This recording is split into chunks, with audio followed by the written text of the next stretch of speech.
Welcome to the Trackside Lounge. It's the one you don't have to spend $1 million with. So we're here talking about motorsport. We'll cover everything from grassroots motorsport because that's where we come from. We come from the area of getting interested in motorsport right through to the top echelon. And one good way of doing that, as we've talked about over the last couple of weeks, is through, online racing, esports. And our very own Nathan Howe was competing in the weekend. You were complaining the Aston Martin was... having a few issues in qualifying. There was too much rain, and you were saying, well, if it rains on the event, I'll be sweet. What happened? Yeah, well, it was started off picturesque conditions. Look at this. So we picturesque conditions. So he started. He was in Indianapolis. I started my teammate because he hadn't had any wet weather running. So we started him in the car just to wait it out and see if there was going to be rain on the horizon, and guess what came up? Yep. So that was a pretty good move. He basically ran it as long as he dared on the slicks. Little bit of rain, obviously you can stay on the dry weather tyres. There is a crossover point where it's sort of you can do either, and we basically just said stay out as long as you dare. That got to about, I think, 45 minutes in, and then we made the switch to wet, so I jumped in. Basically did a longer stint to make up for because the original plan was to pit every hour on the hour. So just so people who don't know what you're talking about, it's a 4-hour race at Indianapolis. This is the race you guys would do. Yeah, so this was the second round of the AUSNZ PS5. Oh, hang on. There's a different aspect to AUSNZ. Oh, yeah. So we were taking on Australia. Well, not really intercontinental, but regional. It's Oceania. And mostly 4-hour races. There's a couple of 6 hours at some of the more iconic locations, but this one was 4 hours. And Indianapolis, not many people use that track, so there was a bit of a lack of familiarity. If we race at like Spa or Imola, people have raced there a heap over the years. You can pretty much jump in and start punching out laps. But so Indianapolis was a bit of a wild card in that regard. And the one thing that's been consistent throughout the build up, and as it turned out, even the race itself, was the weather. So we chucked on the wet tyres. I did a long stint to try and bring us back up to that every hour thing, and then, gosh, it didn't even dry out until probably the last 40 minutes. So You did most of your qualifying just testing on the track under wet conditions. So was that of a huge benefit to you? It was. I think the main issue for us was we just had a few little setup blunders on race day, which, it's just the small things that you don't think about until it's too late. We also got a bit of engine damage with a few over revs just because it was so slippery. You're downshifting, and with the over rev, it can obviously, engines don't like that too much. Sometimes, despite your best efforts, and unlike cosmetic damage, it can't be fixed. So once the engine's wounded, it's wounded. But we still had flashes of pace. We still had good speed. The 37, the other Pro-Am car, was really good. They only just missed out on a podium spot. That's a big story, though, isn't it? With an hour or so to go in the wet, they actually bolted on slicks, seeing the rain was going to abate. They were like about 8th or 9th, I think, from memory, and they came through and finished 4th.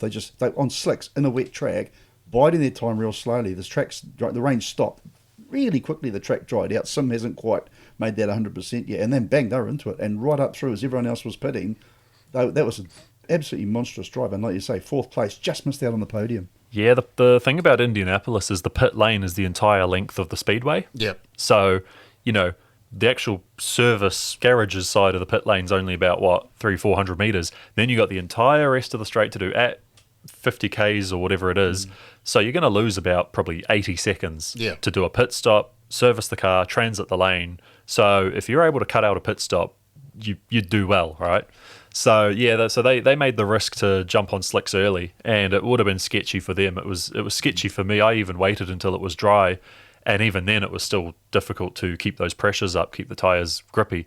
But their big balls paid off. It was a brave move, and if it had gone wrong, then they would have obviously looked a bit silly. But now they look like heroes. So the awesome. upshot is then, out of this, where did you finish? So we finished 13th, second in class out of about 28 starters. All right, so that's all right. And the Australian versus New Zealand, how did that pan out? Yeah, the Aussies won. By how much? Well, It was a fair bit. Yeah, it was ANC Outplayed Racing. So that's Andrew Lee and Guy Barbara, and they are two world-class drivers. So it was pretty, obviously it's a very deserved win, and they've put in the hours, they've put in the effort.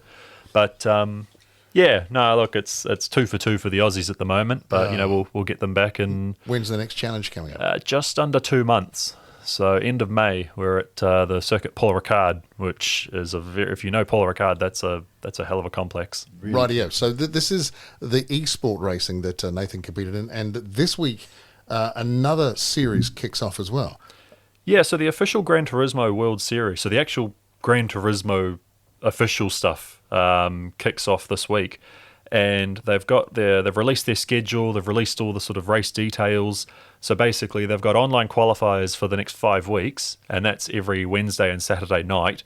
Bugger of a time for New Zealand because the races start at midnight New Zealand time. Right. It's very favourable to the Japanese time because we race the Australians and the Japanese as far as the regions. Japan hates New Zealand at the moment. Yuki and Liam, just saying. Yeah. So anyway, too soon. And then so the top drivers from those online qualifiers go through to the live events. So you actually get flown around the world, and they've released the locations. So round 1 is in London, round 2 is Berlin, round 3 is Los Angeles, and then the world finals are in Japan. This is quite. I mean, big stuff. Eh? If you're interested in motorsport, and we've often talked about getting people involved at a grassroots level. A great way to understand a lot more about motorsport is to get into something like this. And if you're good in the qualifying, you actually go to the world champs. And just a quick question: how many people, or has anyone graduated from Gran Turismo racing into like proper racing? Yep. So you've got the standout one would be Igor Fraga. So Fraga did what he did in the World Series, and then he sort of went into some of the regional open wheeler stuff. He's done Toyota Racing Series in New Zealand, where he actually beat Liam Lawson. He won the 2020 series, and Yuki Tsunoda, funnily enough, was also in that championship. He went on to a bit of Formula 3. I think he did some Formula 2.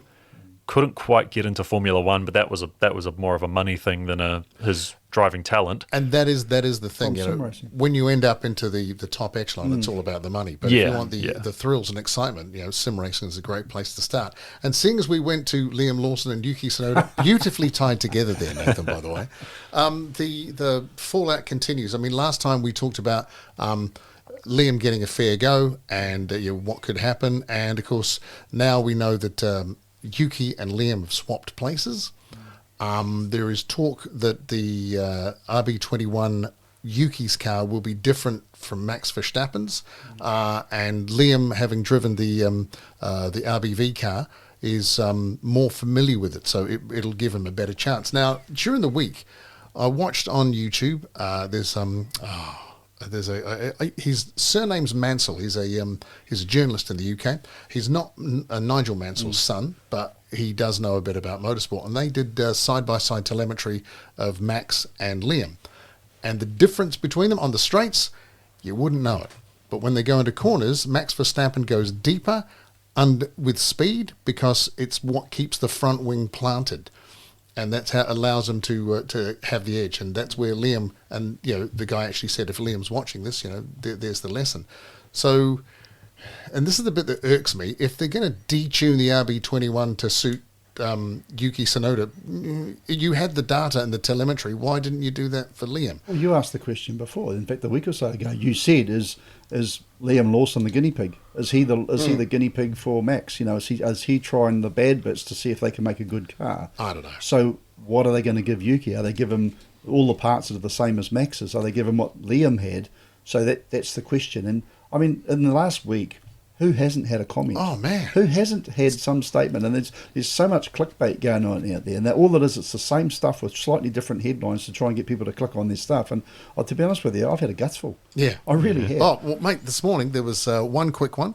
Racing News 365 said Liam Lawson has been given a once-in-a-lifetime advice by a guy called Pascal Wehrlein, who is, currently he's the Formula E champ, and for 2016-2017 was actually in Formula One with Manor and Sauber.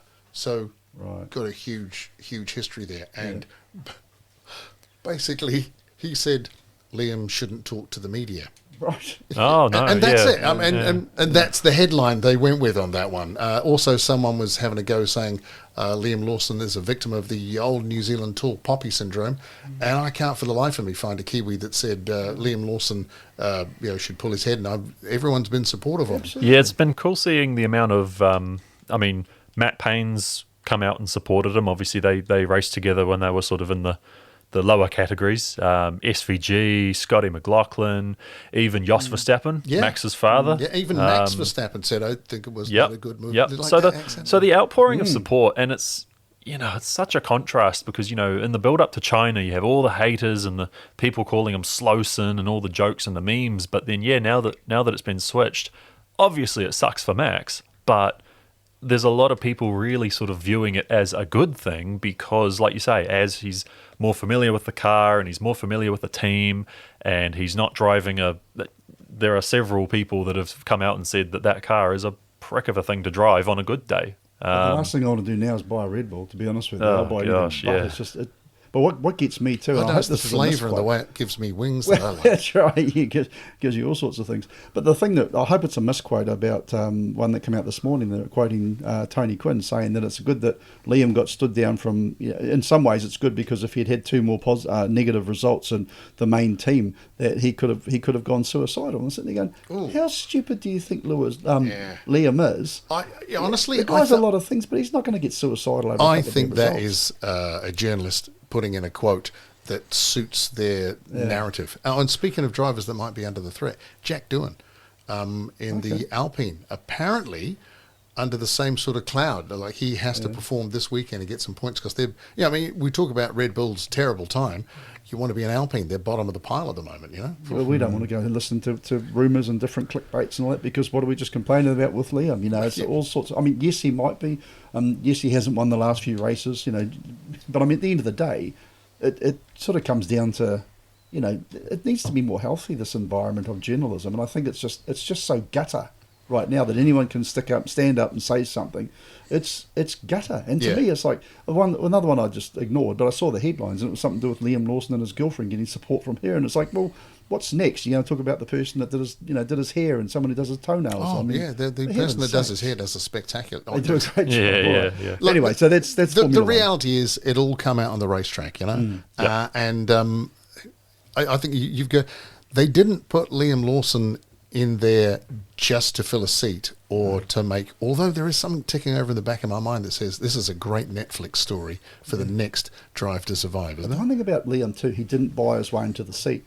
He did not have mummy and daddy with lots of money. Mum and dad did everything they could to help him. Oh yeah. And we saw him a few years ago at Hampton, with the overalls all tied around his waist and everything, and the guy was there testing and helping out with a Formula Ford at the time. Yep. Yeah. And the guy will drive anything, but he actually got there on his merits, and I think he'd only just been hooked up with F1 Red Bull at the time. I think that was like the last thing he did in New Zealand before he went off to Europe for Formula 3. And he was just it was just Hampton Downs, and he was there with his mates, and his dad was there, and they had I think his dad's 2K Cup like Toyota Levin or something. He was driving that as well. It was just a bit of fun before he bit of fun. Yeah, before he went off. We had a sim racing machine there as well as a real driver. So what you were saying before about can sim racing become real driving? In actual fact, Nathan teamed up with a group down the line there, and they had the same thing with this person who had actually won a drive and won a championship in sim racing. His prize was to drive a 2K Cup car at Hampton, and it was this exact same day. So they'd done quite a good promotion, and they had a sim rig sitting there in the pits at Hampton, and of course I get on behind the wheel. I'm the old fat lazy guy. I set a crap time because I was the first guy to do a time, and these guys are laughing at the time I did. And Liam comes 8 up. 8 minutes is a long time. Well, around to be fair, it was a pretty busy track. I think it was Spa or whatever it was. And Liam walks past and he goes, what's going on there? And da da da. And I said, no, you won't beat my time, son. But if you do want a few, I'm being a bit cheeky. And he goes, can I have a go? I'm like, oh no.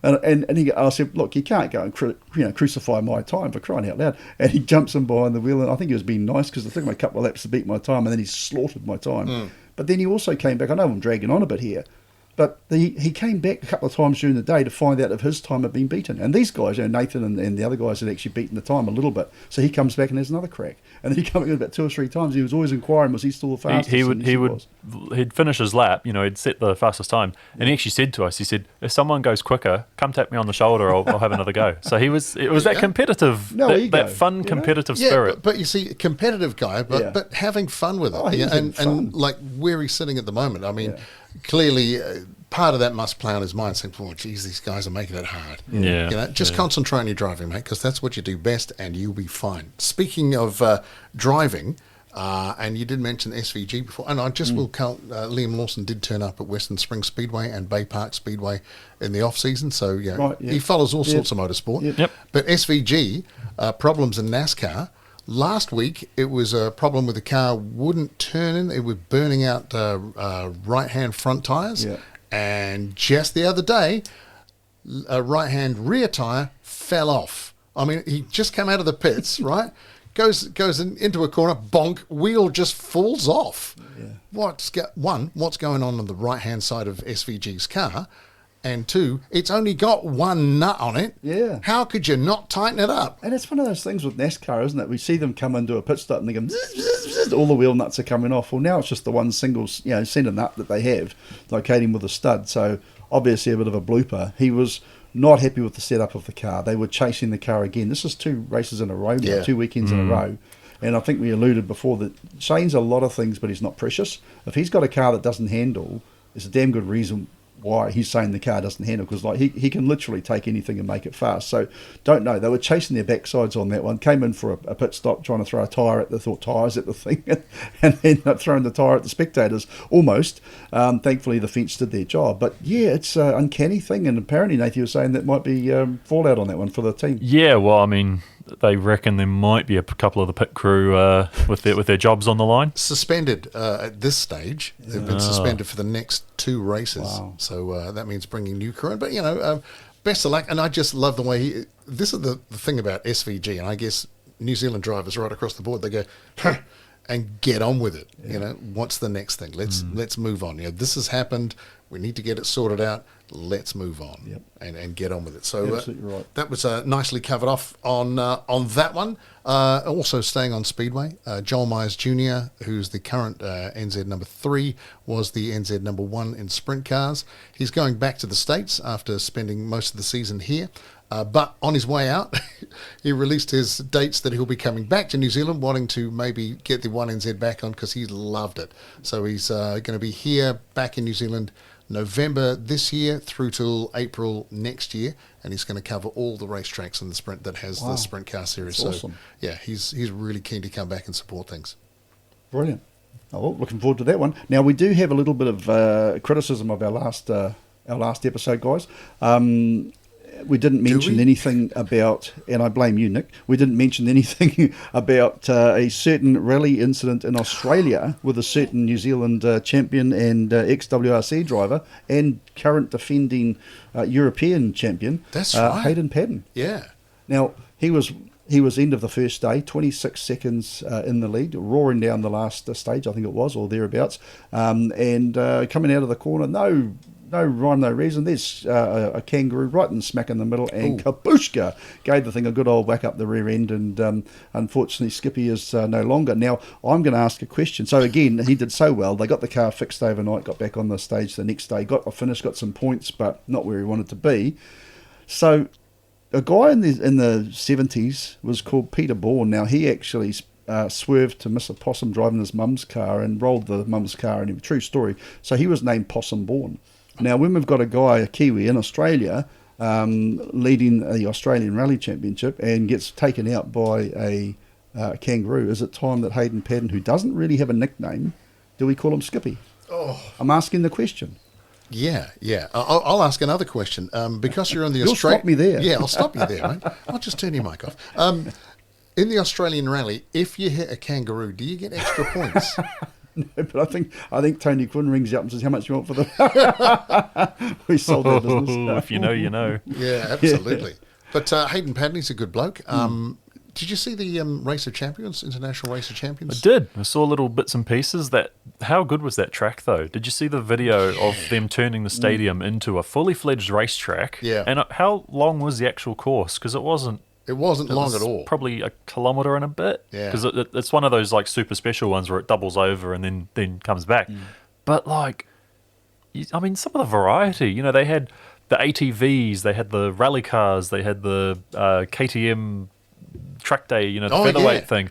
Like, we're not just talking one, here's your rallycross car, go race. Like, they were driving like 5 or 6 different varieties, very different cars. Yeah, and it was quick fire stuff, They'd get in and hash around and then have a great time, which kind of reminds me of Jack's Ridge. That was on last weekend. Oh, okay. Now, when it was first inaugurated, I like that word, in 2020, got great TV coverage, and there was a multitude of cars went out on that one and didn't get anything. Didn't hear anything about it? No, but it's a spectacular piece of track. So who got where? What was the results? I don't know. If you do know who won Jack's Ridge, just send it over to us, the Trackside Lounge, and we'll get it up there because... Definitely. And, do we get enough motorsport on TV?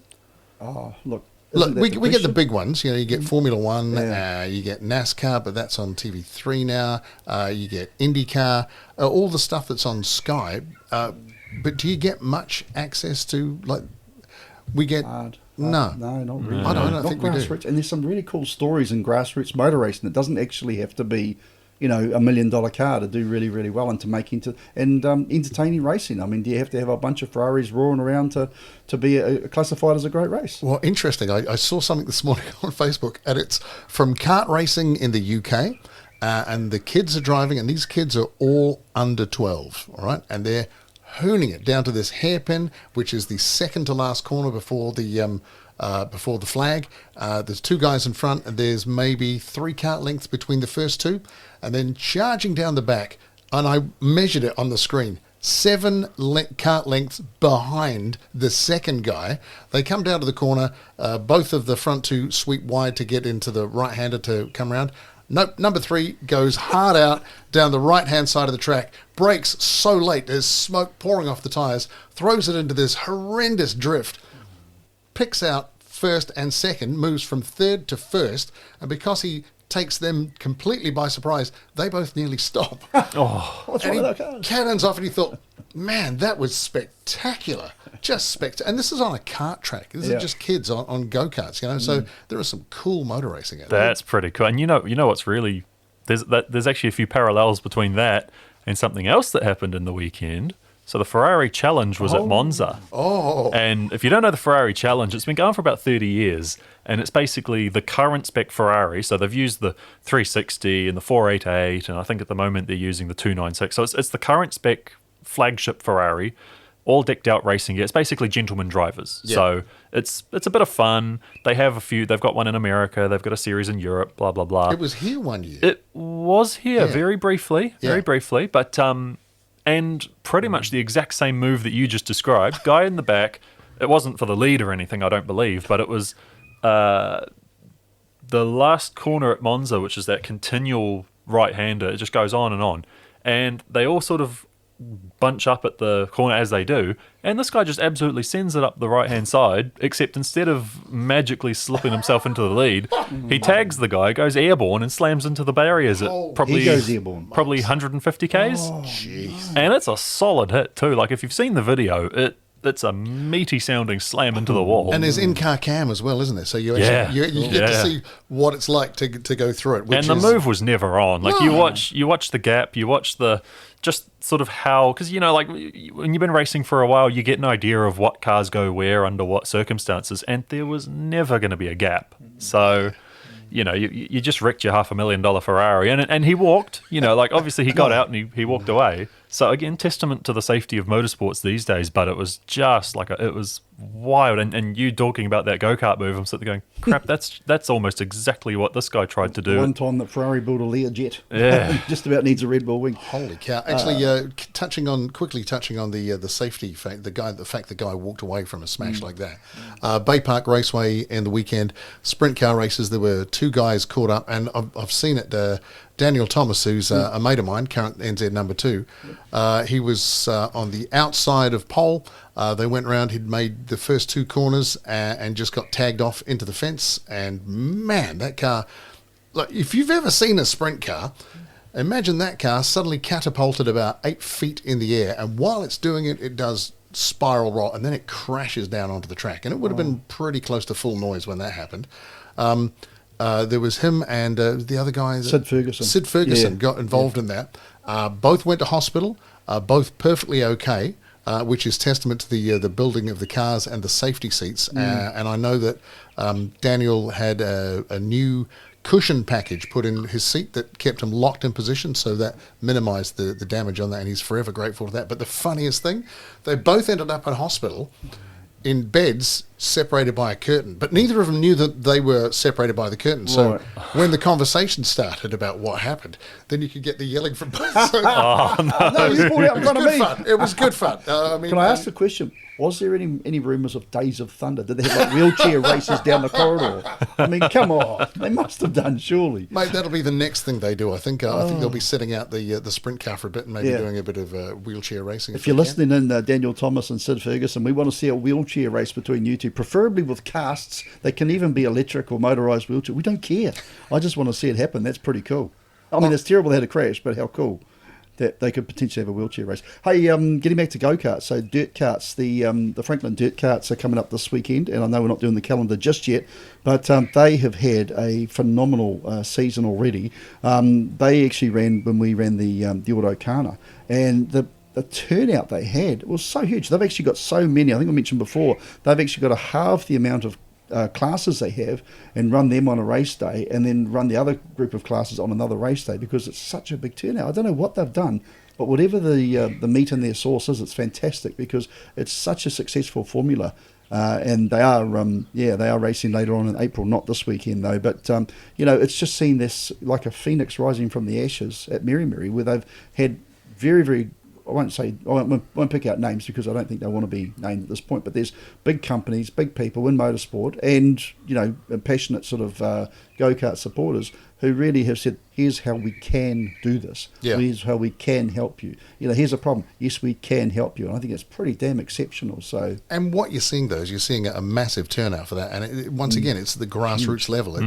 It's dirt karting. I mean, there's a certain spec that you get to go racing with, but man, this is the entrance into motorsport that's hugely competitive. It really is. Hugely competitive. And we'll have more on that as we can. And it all highlights the desire for accessible, entry-level, cost-effective motorsports. I mean, you've even got people like even Mad Mike and his boy go out to the Franklin Kart Club and they have a race. They could hire out Hampton Downs for a day and slide all day if they wanted to, but they still go along because they love that easygoing, no stress, no worries, no politics. It's just motorsports at its most pure.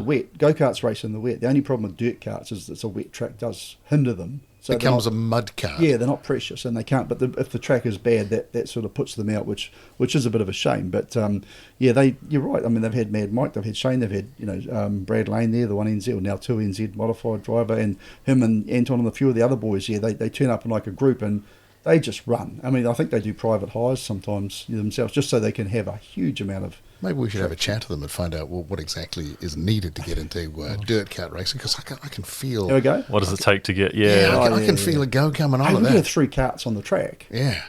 Oh, that'd be cool. I'd win, obviously, because I'm more experienced. You're dirt savvy, and he's the young gun, so that'd be cool. Hey, while we're staying on dirt very quickly, Saturday night at Waikareika Park, big night. Retirements for a massively class act, Jamie Fox or Foxy. His modified prowess knows no bounds. I mean, the man's a New Zealand champion. He's been an Auckland champion. He's been a North Island champion. He's gone all over the country. He's a huge ambassador for modified racing, which is, if you don't know what modified racing is, it's like a sprint car with a lesser. They've got no front wing. They've got smaller engines. There's not so much power. They don't have the same amount of grip and different types of chassis. But he retired, and at the same time too, which is quite a nice thing, they had a big family celebration for Ray Chatfield, who also was retiring from modifieds. So they'll be looking for new contestants, and they actually allowed the Chatfield family, which is a vast family.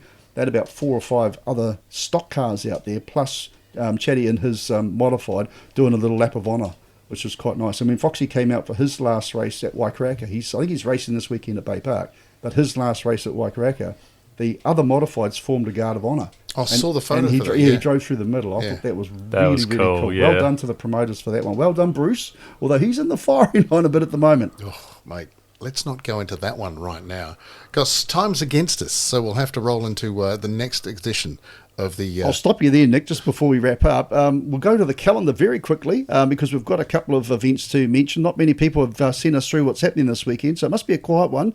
The 6th of April, on the Sunday, Waiuku Dirt Track, it's their fun day and their demolition derby. $10 to get in through the gate. Demo derby. Demo derby. That's And gonna be good. unfortunately, Waikaraka can't have one because of the track's now closed. So that'll be a big day. Auckland Car Club got a big meet down there at Hampton Downs. There's a whole lot of classes going on there on the same day. That one. And to be fair, that's all I've got. Although No Bay Park is racing Saturday night. But other than that, I haven't really got much more news to report. If you do have an event coming up and you want to get it publicised, you can do it right here. Just get in touch with us at the Trackside Lounge. Because we're on YouTube, that'll give you the details on how you get in touch with us, and we'll catch you back next time.